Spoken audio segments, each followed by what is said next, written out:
your layer. Now let's drag our photos inside the document that we created recently.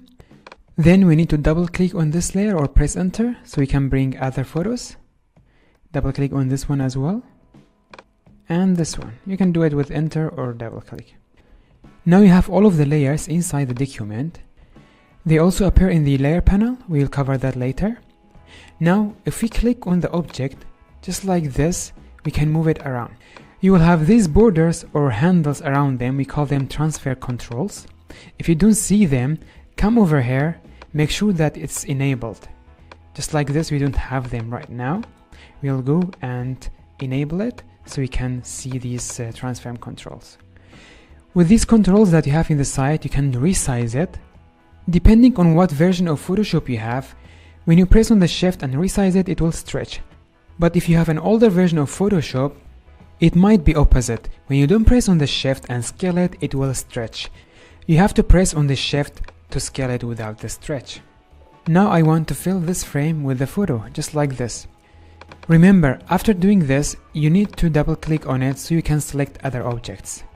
Now I want to scale this whale, just like this, move it around.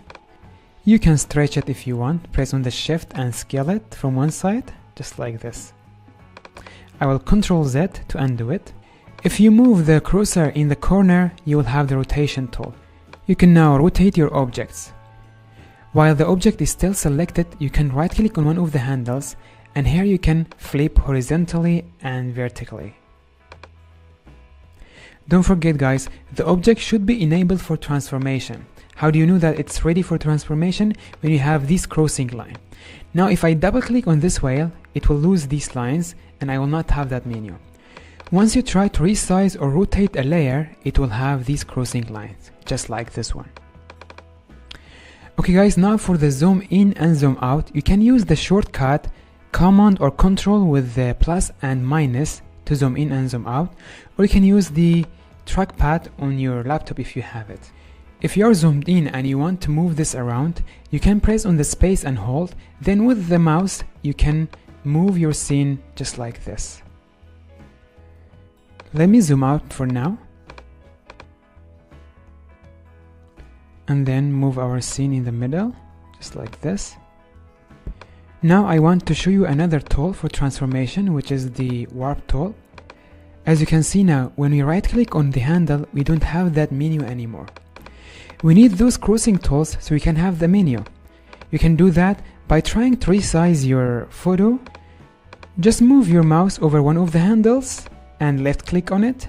Now we have the cursors. Let's do that for the whale. Click on this area, then right click on one of the handles. Now you have the menu. We have all of these settings.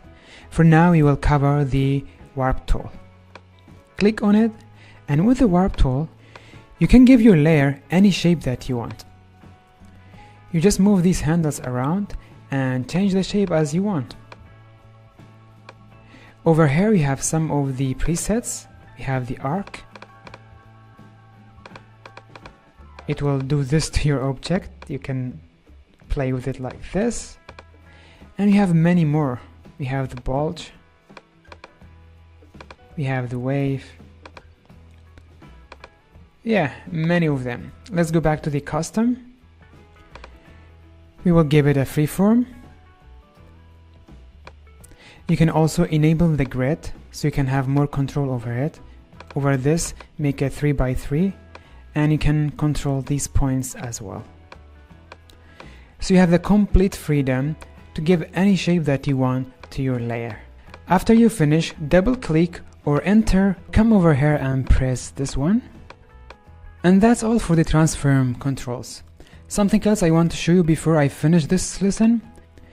We have this zoom in tool. Click anywhere that you want to zoom in and it will zoom in that specific area. If you want to zoom out, press on the Alt.